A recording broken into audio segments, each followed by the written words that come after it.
Guys, welcome to Textbook Super Coaching and my name is Ananya Singh, your English mentor. स्वागत करते हैं आप सभी का टेक्स्ट बुक सुपर कोचिंग के ऊपर। तो आज जो हम पेपर डिस्कस करने वाले हैं guys, this is for KVS. KVS के एग्जामिनेशंस के लिए जो इंग्लिश होती है बहुत डिफिकल्ट लेवल की नहीं, बहुत ही बेसिक लेवल की इंग्लिश आपसे पूछी जाती है।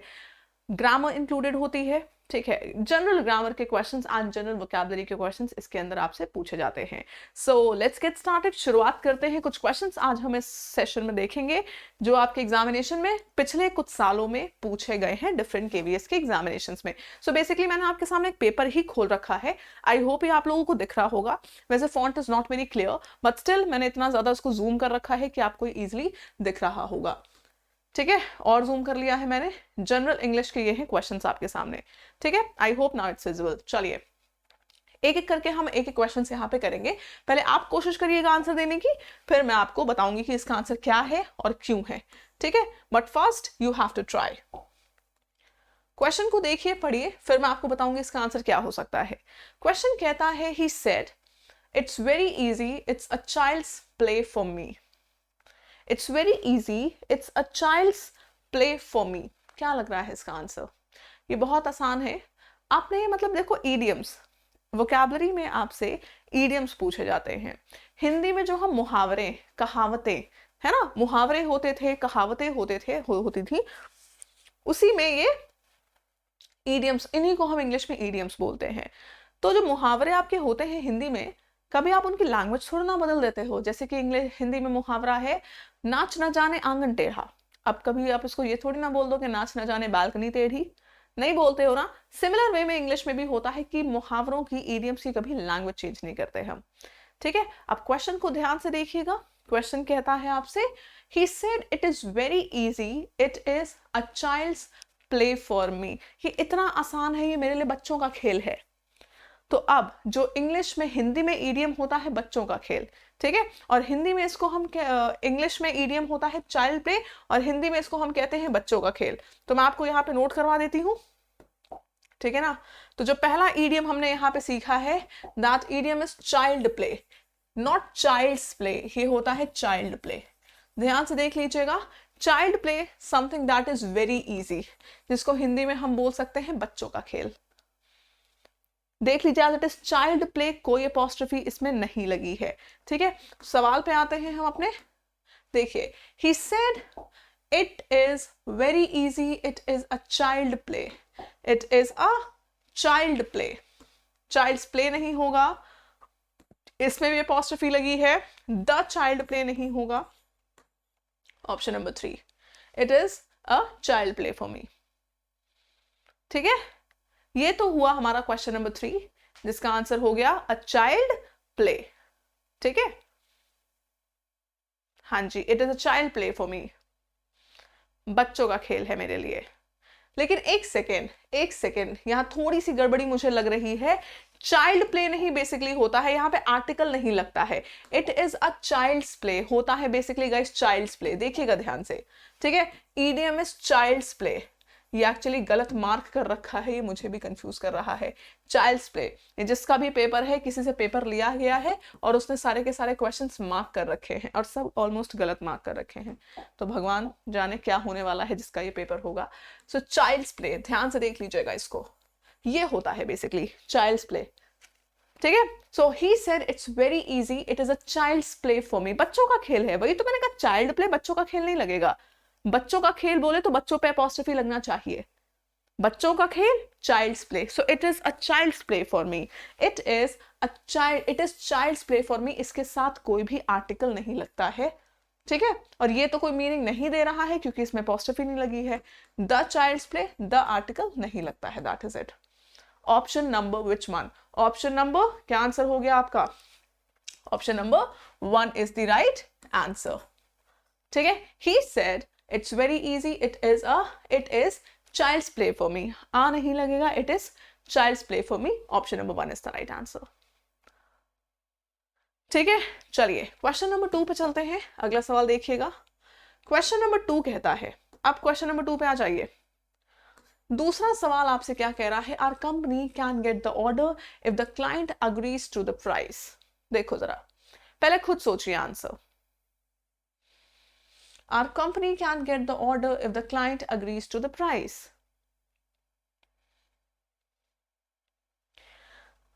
अगर आपने इंग्लिश कभी पढ़ी है तो आपको थोड़ा सा आइडिया होगा कंडीशनल सेंटेंसेस का। किसी भी स्टेटमेंट में जब कंडीशन लग जाती है तो उसको हम बोलते हैं कंडीशनल सेंटेंस। यहाँ पे देखो इफ लिखा हुआ है, इफ लगा है मतलब कंडीशन लगी है, बोले तो ये कंडीशनल सेंटेंस है।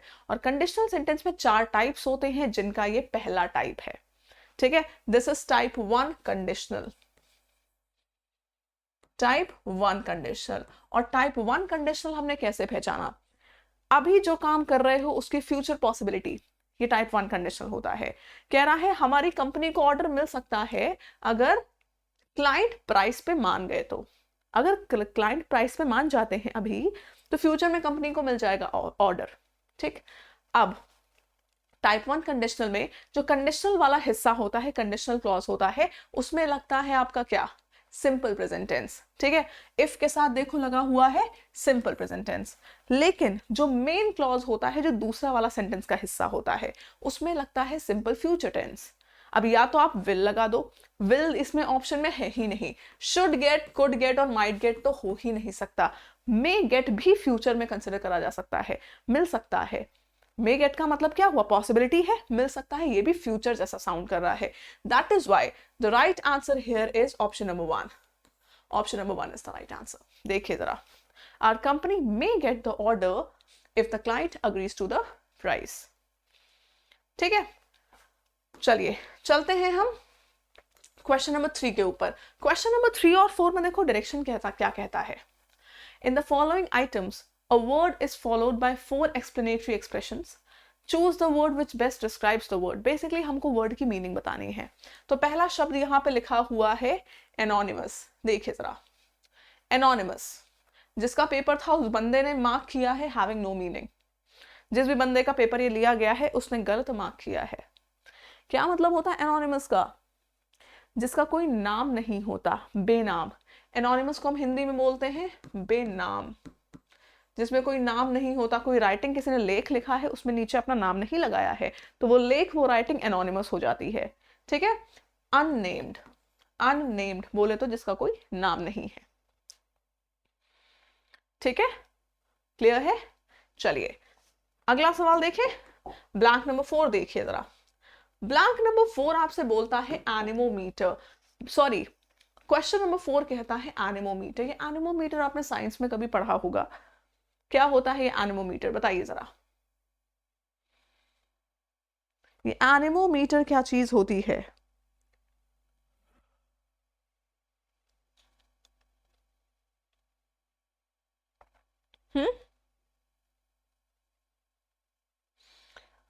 एनिमोमीटर होता है स्पीड ऑफ विंड, हवा की स्पीड नापने का तरीका। जिस चीज से हवा की स्पीड नापी जाती है ना दोस्तों, उसको हम बोलते हैं एनिमोमीटर। जिससे हवा की स्पीड नापी जाती है, an instrument which measures wind of speed, wind speed, speed of wind I mean. ठीक है, जिससे विंड स्पीड नापी जाती है। Option number 3 is the right answer in this case. ठीक है, चलिए चलते हैं हम क्वेश्चन नंबर किसकी तरफ? 5 की तरफ।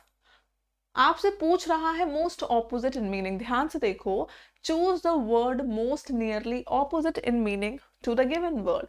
एक वर्ड यहां पे लिखा हुआ है फॉर्मर।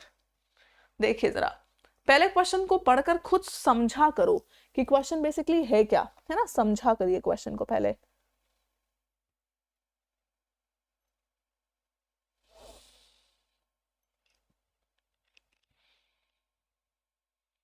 आंसर बताइए।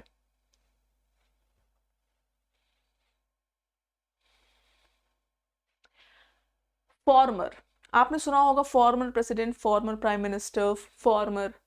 फॉर्मर का मतलब देखो 2 चीजें हैं। अगर कहीं पर 2 चीजें रखी होती हैं, जो पहली वाली होती है उसको हम बोलते हैं फॉर्मर, और जो बाद वाली होती है 2 में, उसको बोला जाता है लैटर। लैटर, फॉर्मर और लैटर, ये होता है लैटर डबल टी के साथ। तो फॉर्मर का उल्टा हो गया लैटर। फॉर्मर का मतलब पहले वाला, लैटर का मतलब बाद वाला। अब लोगों को लेटर और लैटर में बड़ी कंफ्यूजन होती है। लैटर का मतलब होता है बाद वाला, ये पोजीशन बेस्ड है, बाद वाला। ठीक है। और लेटर का मतलब होता है बाद में, ये टाइम रिलेटेड होता है, बाद में। इसमें बहुत कंफ्यूजन है, इससे रिलेटेड सवाल आपसे पूछा जा सकता है, ठीक है। रिजल्टेंट का मतलब किसी चीज का परिणाम, परिणामवश शायद इसको बोलते हैं। और नियरेस्ट का मतलब जो सबसे करीब हो, ठीक।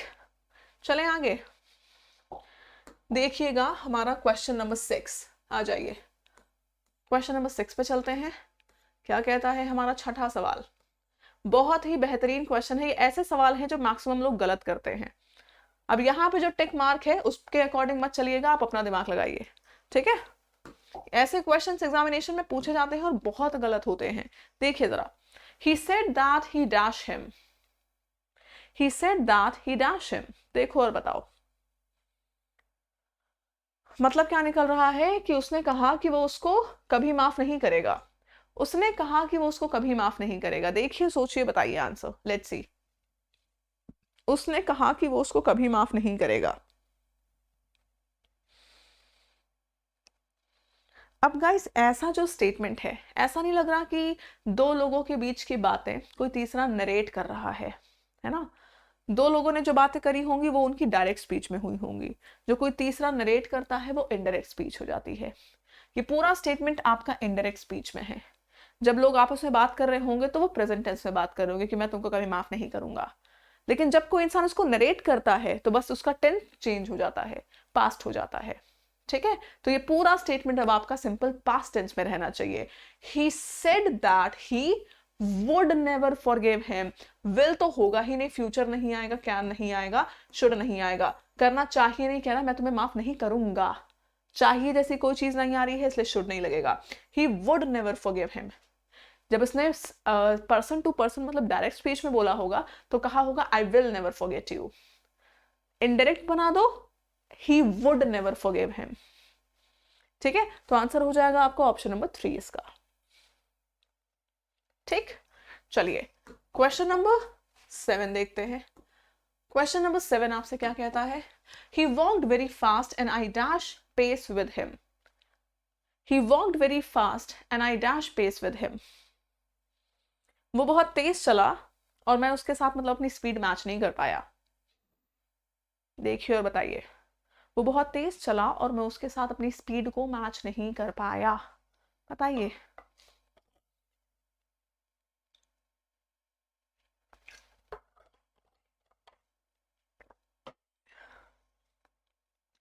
इंग्लिश में गाइस एक चीज होती है पैरेललिज्म, लॉ ऑफ पैरेललिज्म, बड़ा इंपॉर्टेंट सा लॉ है। कहता है कि जब टेंस आपका पास्ट में चल रहा है, चीजें सेम समय पे हो रही हैं, जब चीजें सेम समय पे हो रही हैं तो पूरे स्टेटमेंट का टेंस सेम रहना चाहिए, ठीक है। अब यहाँ पे लिखा है ही वॉक्ड वेरी फास्ट, बोले तो कौन सा टेंस है, सिंपल पास्ट टेंस है, ठीक। और अगर यहाँ पे सिंपल पास्ट टेंस है तो आगे भी सिंपल पास्ट टेंस आना चाहिए। कैन नॉट कीप तो प्रेजेंट टेंस हो गया, डिडंट कीप क्या हो गया, सिंपल पास्ट टेंस है। वुड नॉट कीप मैं नहीं रख पाऊंगा वाला सेंस आ रहा है, गलत है। अब did not keep pace with him का मतलब है मैंने नहीं रखा, और सेंस जो निकल रहा है स्टेटमेंट का लॉजिक के साथ हम कॉन्टेक्स्ट, लॉजिक के साथ ग्रामर, ग्रामर के साथ लॉजिक भी चेक करा जाता है। ग्रामर कह रही है सिंपल पास्ट लेकिन लॉजिक कह रहा है क्या लगाओ, वो इतनी तेज चला कि मैं उसके साथ स्पीड मैच नहीं कर पाया, नहीं कर पाया। ये जो सक्षमता है, एबिलिटी है, इसके लिए हम कैन या कुड लगाते हैं, इसलिए आंसर हो जाएगा I could not keep. Past में एबिलिटी बताने के लिए could, I could not keep pace with him, option number 2 is the answer, ठीक है। Yes clearly option number 2 is the answer, ठीक है। नेक्स्ट क्वेश्चन देखते हैं, क्वेश्चन नंबर 8। चलिए क्वेश्चन नंबर 8 पढ़िए, देखिए क्या कहता है।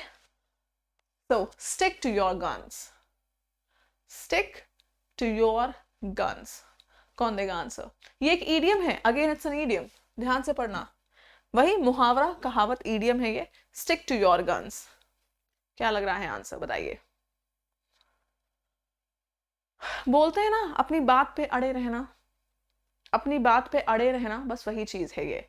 इंसान अपनी बात पे अड़ा हुआ है ना। स्टिक टू योर गन्स का मतलब होता है अपनी बात पे अड़े रहना, तो आंसर हो जाएगा रिफ्यूज टू अप्रूव नहीं, कीप फाइटिंग नहीं, Remain determined to one's opinion, yes. Follow what is morally right, nope. Stick to your guns, मतलब जो बात हो उस पर चिपके हो, आप अड़े हुए हो, अपनी बात पे अड़े हुए हो, ठीक। Option number 3 is the right answer, ठीक है। चलिए सेकेंड लास्ट क्वेश्चन आज का, क्वेश्चन नंबर 9 देखिए। कहता है क्वेश्चन क्या आपसे, in the following sentence out of the given alternatives choose the one which best expresses the meaning of the underlined word। Basically आपको जो अंडरलाइन वर्ड है उसकी मीनिंग बतानी है, सिंसियर, इंडस्ट्रियस, ट्रूथफुल या फिर मेटिकुलस। चारों वर्ड्स देखिए और मुझे बताइए क्या लग रही है आपको मीनिंग, गिवन वर्ड की मीनिंग क्या है, देखिए और बताइए गिवन वर्ड की मीनिंग क्या है। Let's see.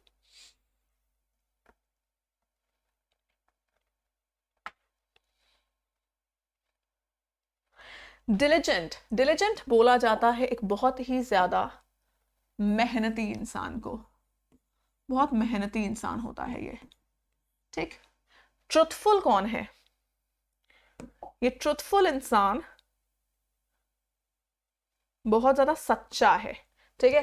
ट्रुथफुल इंसान बहुत सच्चा है, ठीक। सिंसियर जो बहुत ही ईमानदारी से काम करे, ईमानदार कह लीजिए इसको, है ना, ईमानदार और सच्चा, ठीक। मेटिकुलस वो इंसान होता है जो बहुत ध्यान से अपना काम करता है ना, तो ध्यान पूर्वक, केयरफुल कह लीजिए इसको, बहुत ही केयरफुल पर्सन होता है, बहुत ही ध्यान से अपना काम करता है। और इंडस्ट्रियस का मतलब होता है मेहनती, बहुत लगन से काम करने वाला, मेहनत से काम करने वाला। तो आंसर जो है वो ऑप्शन नंबर 3 हो गया, सिमिलर वर्ड। सिनोनिम बताना था, सिमिलर बताना था, है ना, डिलिजेंट का सिमिलर, इंडस्ट्रियस, ठीक है। चलिए आखिरी क्वेश्चन देख लेते हैं, क्वेश्चन नंबर 10, ध्यान से देखिएगा।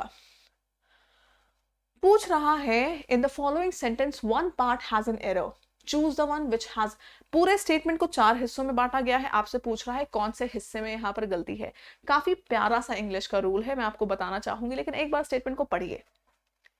स्टेटमेंट कह रहा है he invited him with a view to resolve the problem. With a view to, हमारे पास एक फ्रेज होता है इंग्लिश ग्रामर में guys, with a view to, with a view to. With a view to का मतलब होता है बिकॉज, रीजन से, बिकॉज कह लीजिए, बिकॉज नहीं बेसिकली फॉर, है ना, फॉर।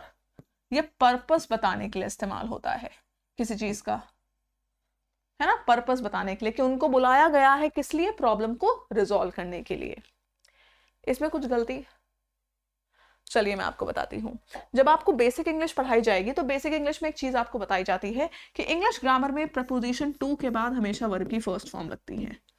ये बेसिक रूल होता है प्रपोजिशंस का। अब आप कहोगे यहाँ तो एग्जैक्टली है, टू के बाद वर्ब की फर्स्ट फॉर्म लगी हुई है, लेकिन इसी रूल का एक एक्सेप्शन भी होता है, ठीक है। और वो एक्सेप्शन कहता है कि जब भी किसी स्टेटमेंट में एक फ्रेज आए, सिर्फ टू नहीं, पूरा फ्रेज आए जिसके एंड में टू है, ये विद अ व्यू टू पूरा एक फ्रेज है जो एंड हो रहा है टू से, उस केस में टू के बाद वर्ब की आईएनजी फॉर्म लगती है, बस। ये एक्सेप्शनल केसेस होते हैं। अब ये फ्रेजेस कैसे कैसे, यूज टू हो सकता है, एडिक्टेड टू हो सकता है, अकस्टम टू हो सकता है, विद अ व्यू टू हो सकता है, लुक फॉरवर्ड टू हो सकता है। ये जितने भी फ्रेजेस हैं, इन सारे फ्रेजेस के साथ साथ क्या होता है, हमेशा ये सब टू से, जो फ्रेज टू से एंड होता है उस फ्रेज के बाद टू की आईएनजी फॉर्म लगती है।